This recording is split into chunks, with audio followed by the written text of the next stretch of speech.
আজকে আমি sweet corn pasta করব, ওই জন্য আমি স্পাইরালি এইটা পাস্তাটা নিয়ে নিয়েছি। সেই জন্য আমি একটা পেঁয়াজ নিয়েছি। পেঁয়াজটা দেখো এইরকম, এই যে শ্যালট পেঁয়াজটা, যার কিনা যে দুটো ভাগ আছে। আর এইটা এমনি অনিয়নের থেকে একটুখানি মিষ্টি হয়, এই রকম নিলেই ভালো হয়। তা এটা আমি এখন কেটে নেব।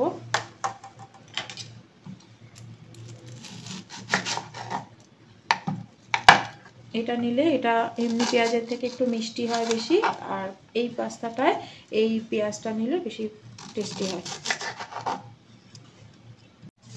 এবার আমি দেখো এই যে ভাগটা বেরোলো দুটো, এইটা আমি কুচি কুচি করে কেটে নেব। প্রথমে এরকম করে কাটি, তারপরে এরকম করে কাটি। আমার পেঁয়াজটা কাটা হয়ে গেল। এইবারে আমি গ্যাসটা জ্বালিয়ে নিচ্ছি। এইবারে আমি এই গ্যাসটাও জ্বালিয়ে নিচ্ছি পাস্তা সেদ্ধ করার জন্য। আমি জল নিয়ে নিচ্ছি, এই যে বসিয়ে দিলাম। এই জলটার মধ্যে আমি বেশি করে একটু নুন দিয়ে দিলাম, কারণ পাস্তা একবার সেদ্ধ হয়ে গেলে তার মধ্যে আর নুন ঢোকে না। তা এবারে আমি এইটা নিয়ে নিচ্ছি বাটারটা। এবার তোমাদের কাছে যদি অলিভ অয়েল থাকে অলিভ অয়েলও দিতে পারো, সে কেউ সাদা তেল খেলে সে সাদা তেলও ইউজ করতে পারো। তা আমি একটুখানি বাটারই দিয়ে দিচ্ছি, বাটারে একটু বেশি টেস্ট হবে। আমি 2 চামচ মতন বাটার দিয়ে দিলাম। এবারে যে অনিয়নটা বা স্যালাডটা আমি কেটে রেখে দিয়েছিলাম সেটা আমি দিয়ে দিলাম ভাজার জন্য।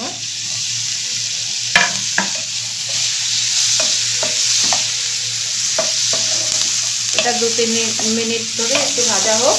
আমি ততক্ষণ এই যে রসুনটা বা গার্লিকটা আমি একটু বেশি খুবই ঝুড়ি ঝুড়ি করে কেটে নিচ্ছি, দেখো খুব ছোটো ছোটো করে।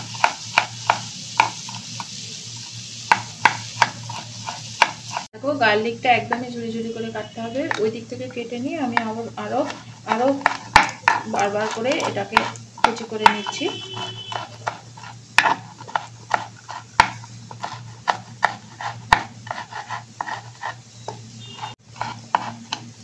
আমার গার্লিকটা পুরো কাটা হয়ে গেল। এদিকে খুব খুব ধীরে ধীরে, মানে কোনো তাড়াতাড়ি করলে হবে না, খুব ধীরে ধীরে অল্প আঁচে পেঁয়াজটা ভাজতে হবে। ভাজা হোক আরও 2-3 মিনিট। আমার দেখো গার্লিক বা রসুনটা কুচি কুচি করা হয়ে গেছে। এইবার আমি রসুনটা দিয়ে নেব, দিয়ে পেঁয়াজ আর রসুন একসঙ্গে ভাজবো।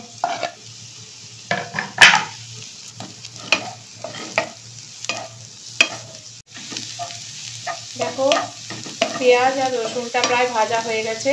এদিকে দেখো জলটা প্রায় গরম হয়ে গেছে। এই টাইমে আমি পাস্তাটা সেদ্ধ করার জন্য দিয়ে দিলাম। সেদ্ধ হতে থাকুক।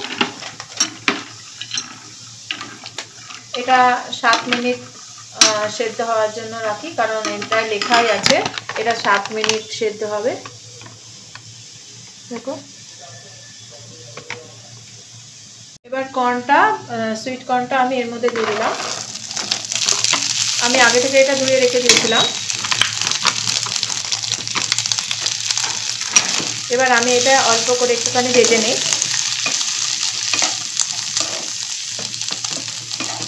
ভাজতে ভাজতে দেখো যেটা চিলি ফ্লেক্স আছে চিলি ফ্লেক্সটা দিয়ে দিচ্ছি।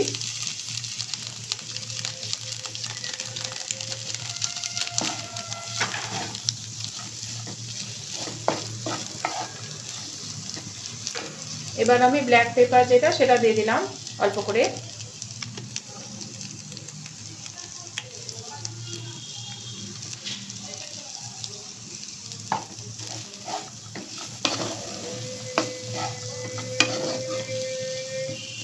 দেখো সুইট কর্নের মধ্যে চিলি ফ্লেক্স আর ওই ব্ল্যাক পেপারটা দেওয়ার পরে একটুখানি নেড়ে নিয়ে এটাকে এরকম করে অর্ধেকটা তুলে নিতে হবে।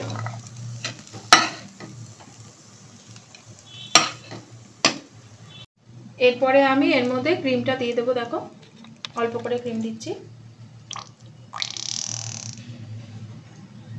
দিয়ে আমি এই দুটো একসঙ্গে পেস্ট করে আনছি। কর্নটা আর ক্রিমটা দেখো পেস্ট করে আনলাম। এইবারে এটা আমি এর মধ্যে দিয়ে দেবো।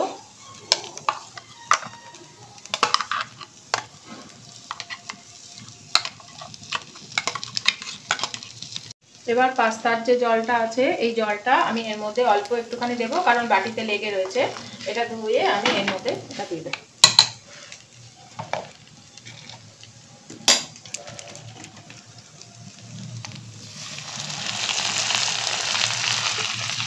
খুব ভালো করে নেড়ে নিই এটা।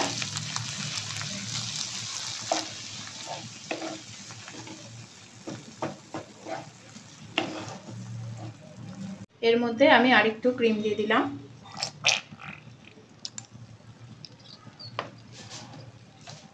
ক্রিমটা দিয়ে আমি এবার ভালো করে এটাকে মিক্স করে দিলাম।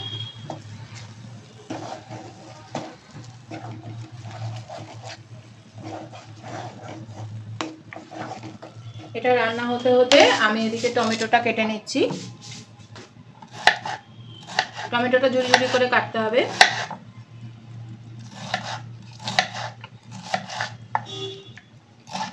টমেটোটা আমার পুরো কাটা হয়ে গেল। এই টমেটোটা এবার এই যে ক্রিমটা আর এই যে কর্নটা যেটা হচ্ছে তার মধ্যে দিয়ে দিলাম।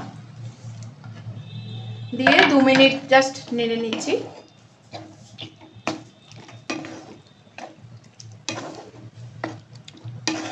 দু মিনিট হোক।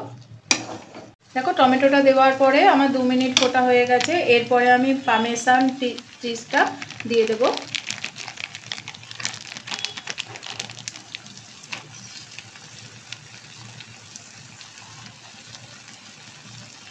আমি জানো তো ইটালিয়ান যে পাস্তাগুলো আমি যে কটা দেখেছি সে কটা দেখেছি পামেসান চিজেরই বেশি সুন্দর লাগে খেতে।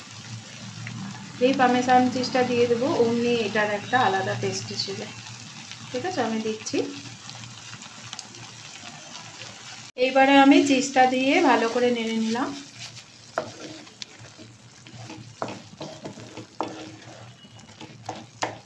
নাড়া হয়ে গেল। এইবারে যে পাস্তাটা আমি সেদ্ধ করে রেখে দিয়েছিলাম সেই পাস্তাটা এবার আমি এর সঙ্গে দিয়ে দেবো।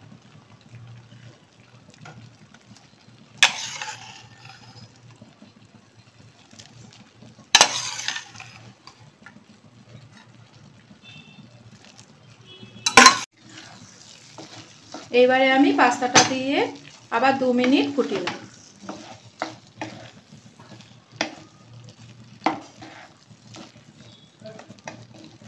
ঠিক আছে, আস্তে আস্তে সুন্দর হয়ে যাচ্ছে দেখতে। দেখো আমার পাস্তাটা প্রায় হয়েই গেছে।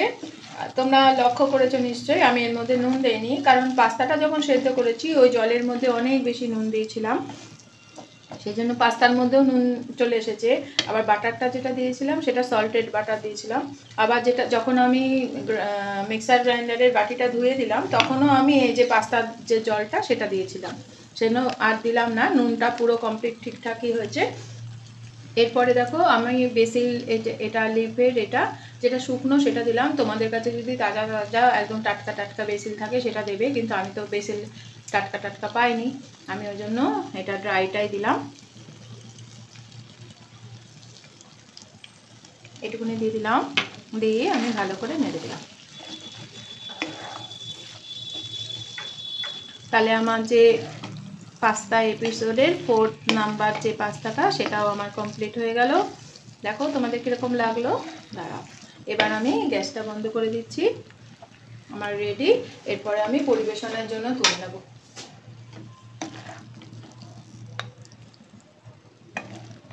দেখেছো দেখতে কি সুন্দর হয়েছে না?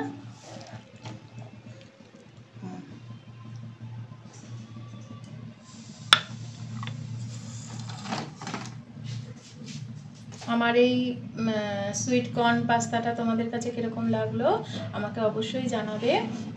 ভালো লাগলে সাবস্ক্রাইব করবে, কমেন্ট করবে, লাইক করবে। কোনো ভুল ভাল বা কোনো কিছু জানাবে, কোনো কিছু যদি জানাতে চাও তুমি আমাকে কমেন্টে জানাবে।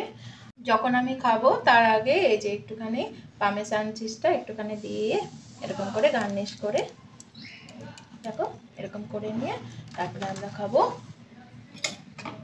বাই, পরের এপিসোডে আবার দেখা হবে।